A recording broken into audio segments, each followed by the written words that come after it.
Bom dia, Ibinai. Graça e paz a todos. Que Deus abençoe a nossa manhã, ou melhor, que Ele continue ministrando ao nosso coração e abençoando esse tempo aqui.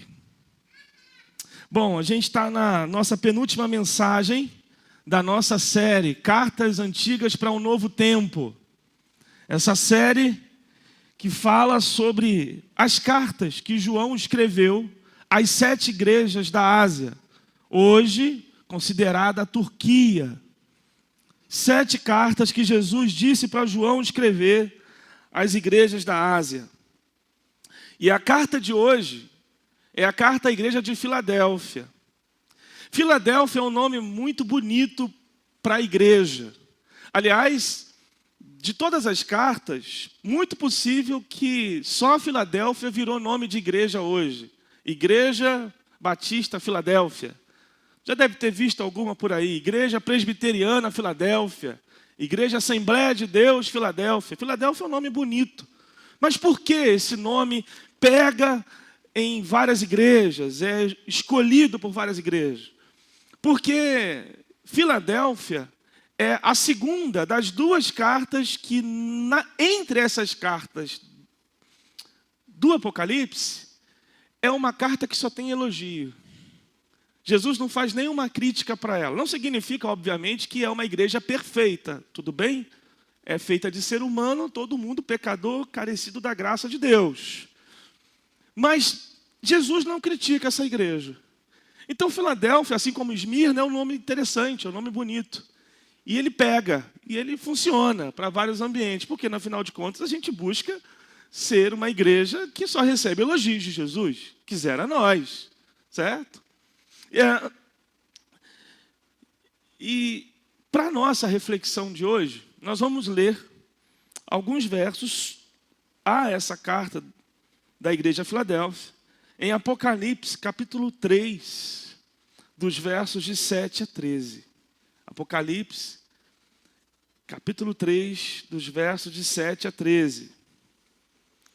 Vamos conversar um pouquinho sobre essa igreja, modelo, essa igreja que só recebe elogios de Jesus.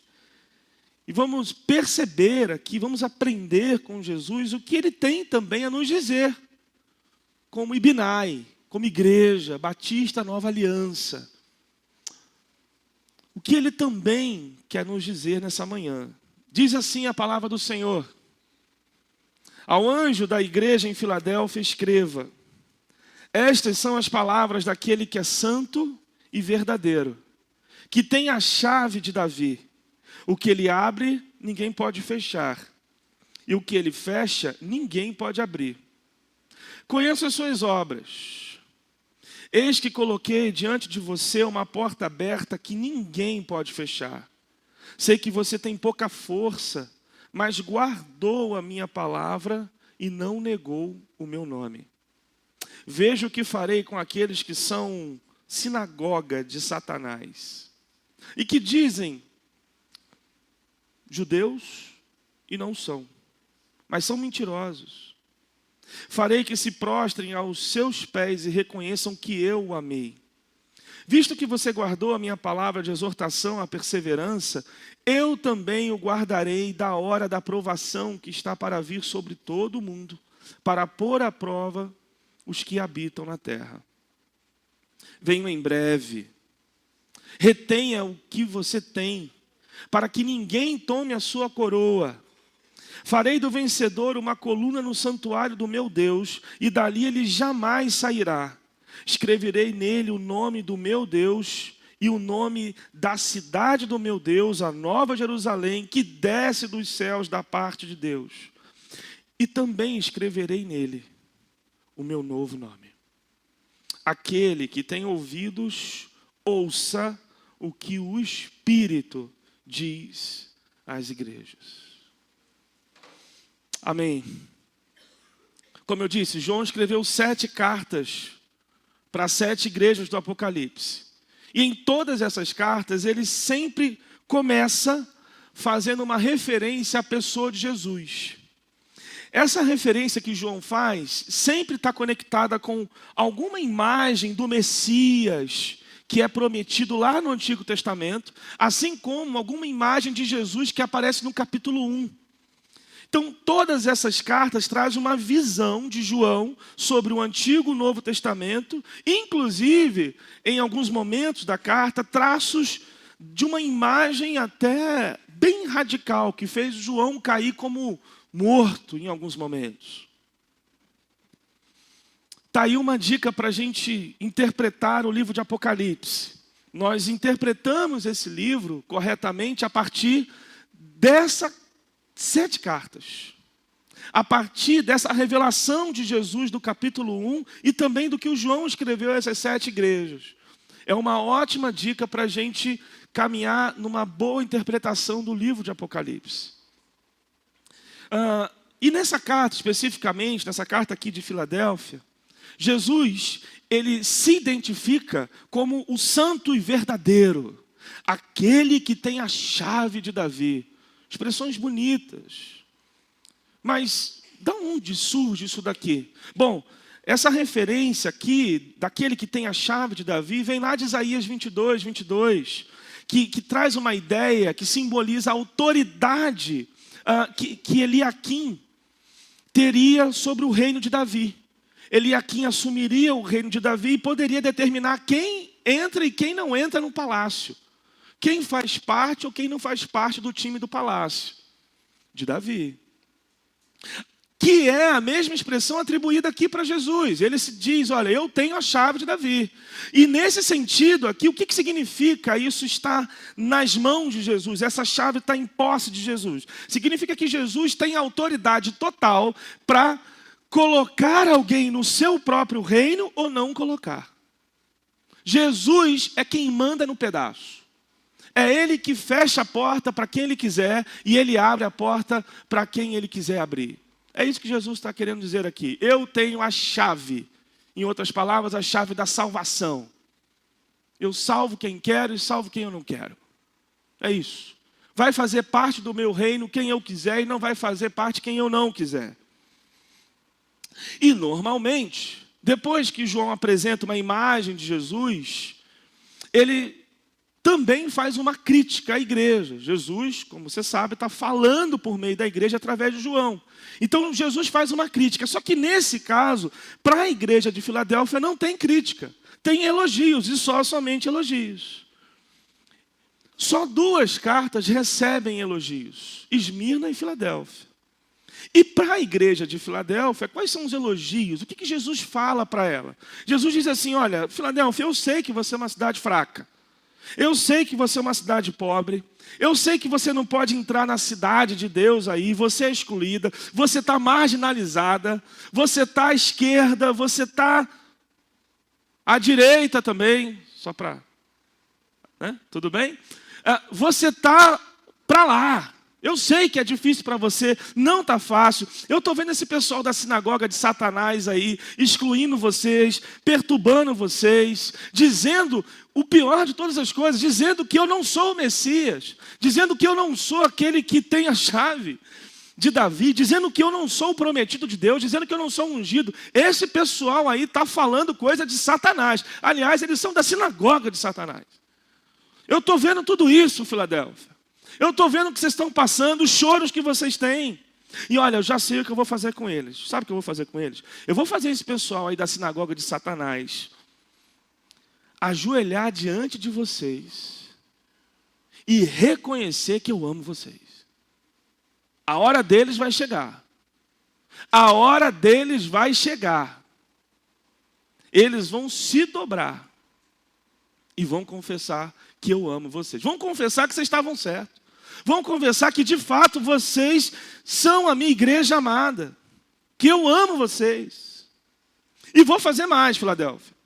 Com eles eu vou fazer isso. Mas com vocês, eu vou fazer de vocês uma coluna no meu santuário. Eu vou escrever o nome do meu Deus em vocês. E eu também vou dar o meu novo nome para vocês. Filadélfia, eu estou vendo. E é isso que eu vou fazer. E não para por aí, Filadélfia. Preste atenção. Quando vier a perseguição, quando o tempo ruim chegar, quando a tribulação vier, fica em paz, porque eu vou proteger vocês. Eu vou guardar vocês. Eu vou cuidar de vocês. Descansa, fica na boa, segura firme aí, que está tudo certo. Deixa comigo.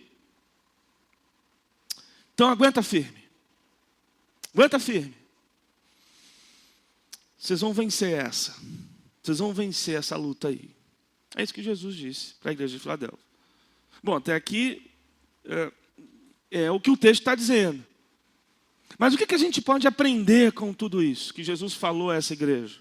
O que ele nos ensina com tudo isso? A gente pode ler a Bíblia de várias formas. Assim como a gente pode interpretar esse texto de várias formas. Uma primeira forma de interpretar esse texto é de maneira orgulhosa. Por exemplo, você ouve Jesus dizer que vai colocar o pessoal da sinagoga de Satanás de joelho nos seus pés e reconhecer que ele te ama. Você pode pensar assim: sou filho do rei. Sou filho do rei. Eu posso tudo. Vocês vão ver o que vai acontecer. Vai tudo arder no mármore do inferno. Vocês vão fritar. Vocês vão ver que eu vou estar no palco e vocês na plateia. Vocês vão ver. Vocês vão ver a hora que tudo isso aí que vocês estão zombando da gente, Deus vai chegar e vai botar vocês em fileirinha dizendo: você estava certo, você estava certo, você estava certo, você estava certo. Tudo para poder dizer que você é filho do rei. Deus vai me dar a vitória dos meus inimigos. Houve um tempo que no Brasil, eu tenho que confessar que eu peguei um pouco dessa época da rádio. Faz 5 anos, né, quando surgiu esse negócio. Não faz muito tempo, não. E eu me lembro de que os evangélicos no Brasil, eles foram tomando um espaço tão grande nas mídias e nas redes sociais, que na época não tinha rede social, mas era uma forma social, assim como a rádio, a TV, os jornais, as revistas, tão grande, que eles começaram a invadir todo o espaço que a gente tinha. Um grupo que era pequeno começou a comprar programa de TV, antes de comprar um programa de TV, começou a ter um programa na TV. Depois eles tinham rádio, tinham um programa na TV, depois eles compraram uma TV, colocaram o nome, fizeram essa TV de grande influência, começaram a divulgar um monte de coisa evangélica no Brasil, entraram em horários dos mais variados, desde a manhã até a madrugada. Se não me falha a memória, até hoje tem alguns programas na madrugada que, se você quiser ouvir falar alguma coisa para alguém te escutar, se é que você está me entendendo, você pode colocar nesse programa lá que alguém vai te escutar. Você pode ligar, é ou não é? Eles estão em tudo, evangélicos começaram a dominar em tudo. Um grupo que não aparecia nem sequer nas pesquisas direito, hoje está nos palácios aí. A gente começou a acreditar que conforme a gente fosse comprando mais espaço, comprando mais poder, comprando mais influência, mais autoridade, mais o nome de Deus seria divulgado, mais influência e impacto a gente teria na sociedade. Por quê? Porque a gente tem mais poder, a gente está em todos os lugares, sabe?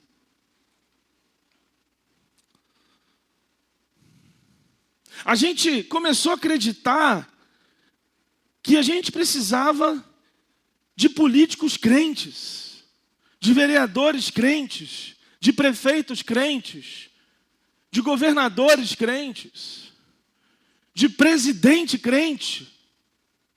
Tinha até uma bancada evangélica lá. Porque na nossa cabeça, quanto mais poder, mais influência. Quanto mais poder, mais as pessoas iam ver o quanto que Deus estava conosco. E mais elas iam reconhecer que nós é mesmo que tem que dominar esse negócio. A gente começou a acreditar nesse negócio. A gente começou a acreditar que as pessoas, sendo humilhadas através do nosso poder, era um sinal de que Deus estava com a gente. De que Deus estava com os crentes. Se isso passa pela sua cabeça, ou passou, como passou pela minha, e eu aprendi, eu ouvi isso. Quanto mais crentes estivermos no poder, mais poder teremos, mais dominação, mais eles vão pagar pelo que eles estão fazendo com a gente. Sabe? Eu acreditei nisso, confesso, eu acreditei nisso. Porque eu fui criado num contexto assim também. Mas não me parece ser esse o jeito na qual a gente deve interpretar isso aqui que Jesus está nos ensinando e está dizendo para a igreja de Filadélfia e dizendo para a gente.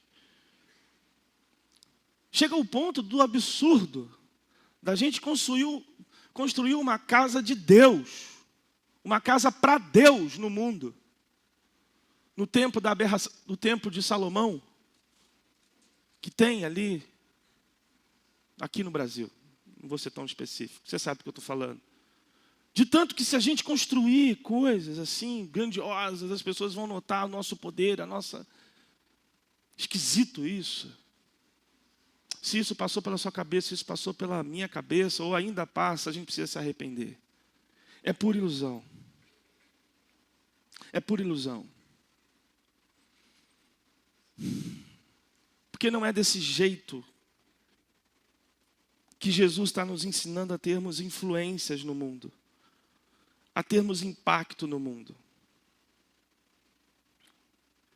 Aconteceu uma história de um menino de 10 anos, que ele era alto, mas nem tanto.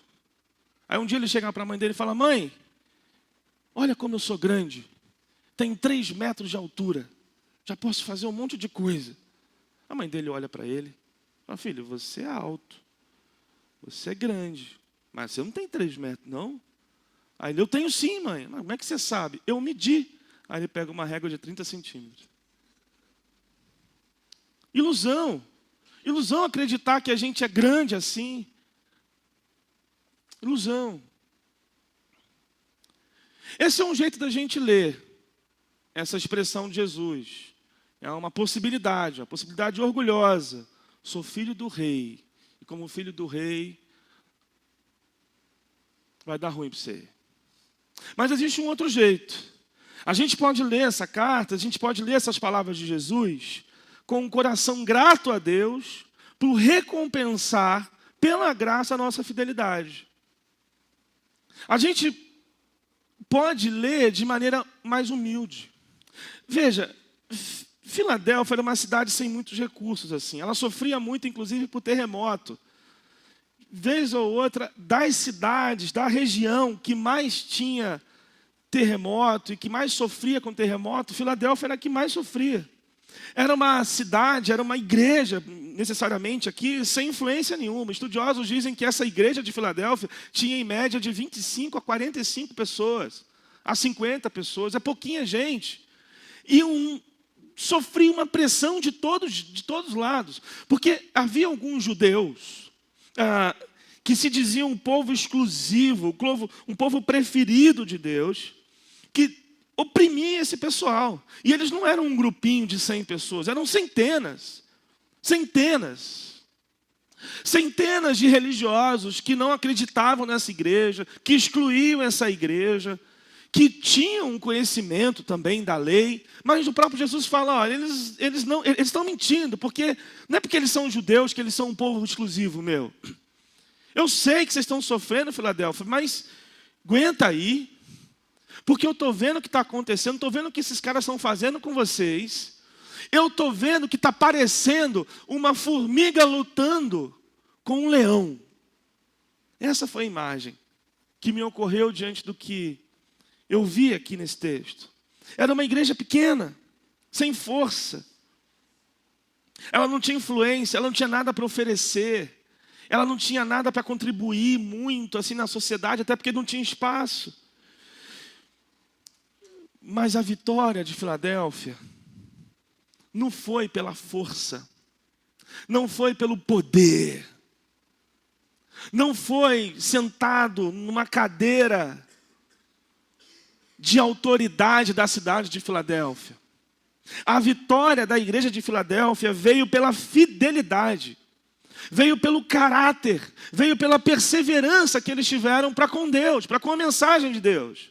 Eles sabiam que Jesus escolheu os fracos, eles sabiam que Jesus escolheu os pobres, escolheu os loucos para envergonhar os sábios, para envergonhar os poderosos. Não é isso que Paulo fala na sua carta aos Coríntios? Veja isso. Mas Deus escolheu o que para o mundo é loucura para envergonhar os sábios. Você pode acompanhar esse texto aqui comigo na projeção. Deus escolheu o que para o mundo é loucura para envergonhar os sábios. E escolheu o que para o mundo é fraqueza para envergonhar o que é forte. E escolheu o que para o mundo é insignificante, desprezado, e o que nada é para reduzir a nada o que é. Filadélfia sabia disso, que não era pela força, pela exuberância, mas foi por meio da fidelidade, da honestidade, que eles foram vitoriosos. Eles sabiam que Jesus não decidiu abrir as portas para o pessoal da alta classe.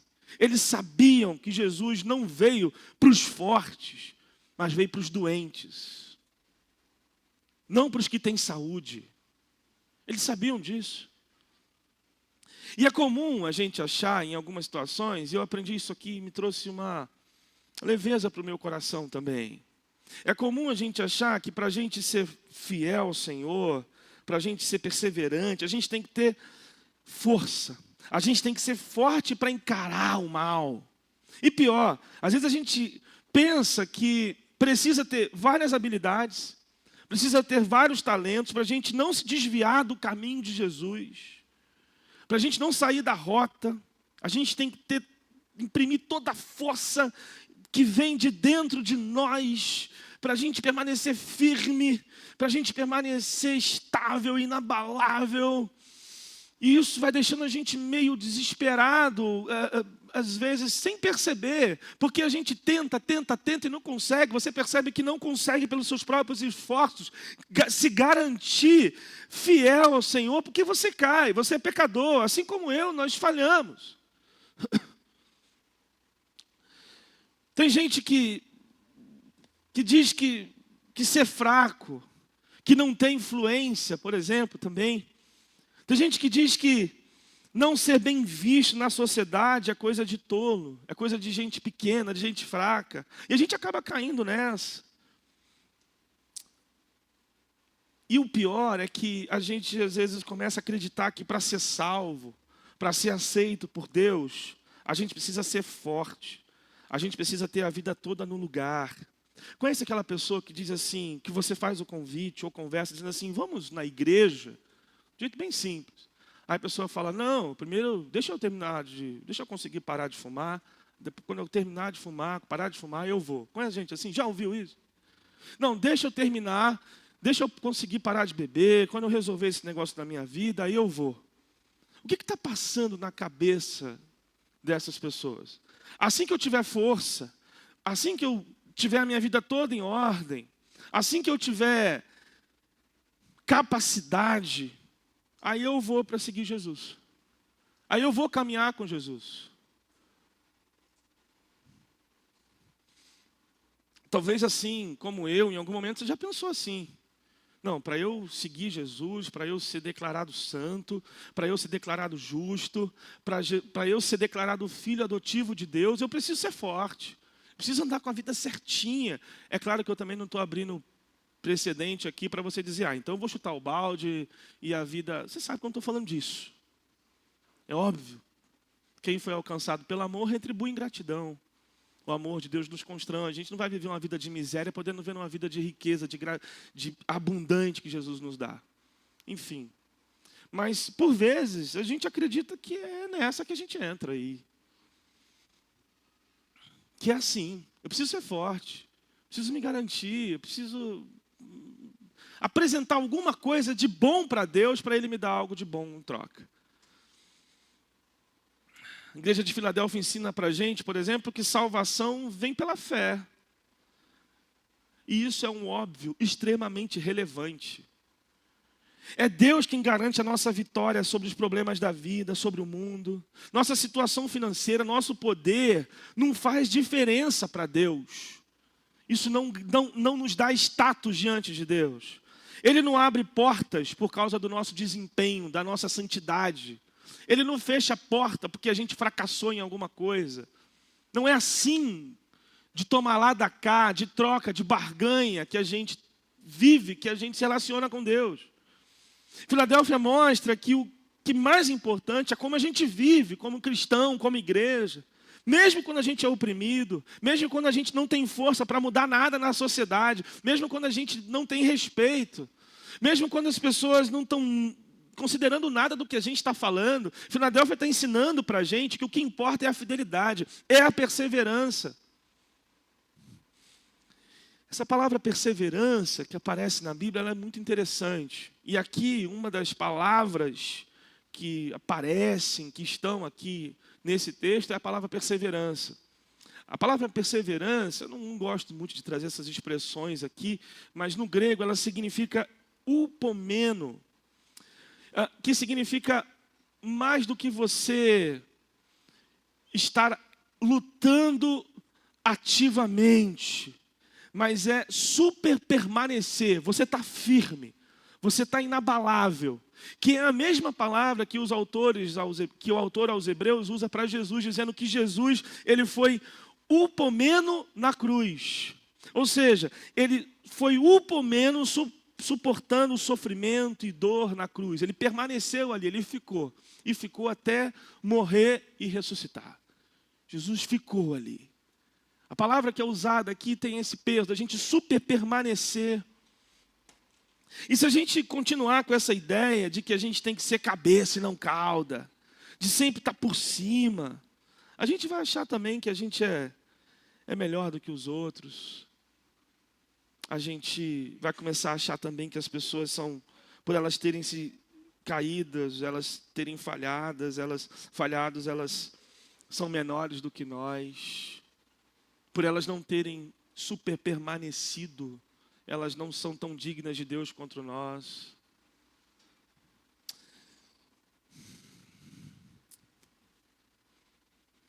O que fez Filadélfia uma igreja de sucesso foi a fidelidade deles a Deus. Eu torno a repetir.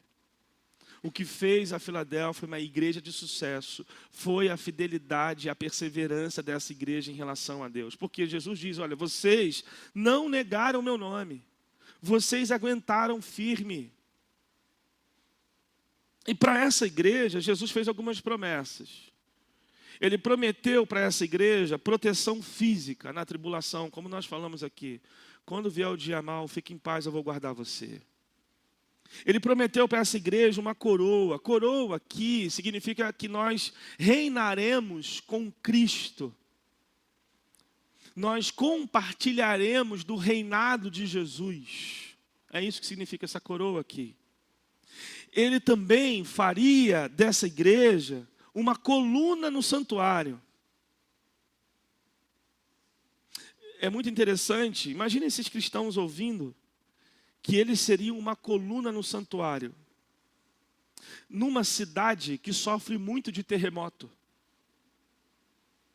Numa cidade em que é a cidade de Filadélfia que mais sofre de terremoto, eles seriam uma coluna firme, no meio de tanta devastação e desgraça.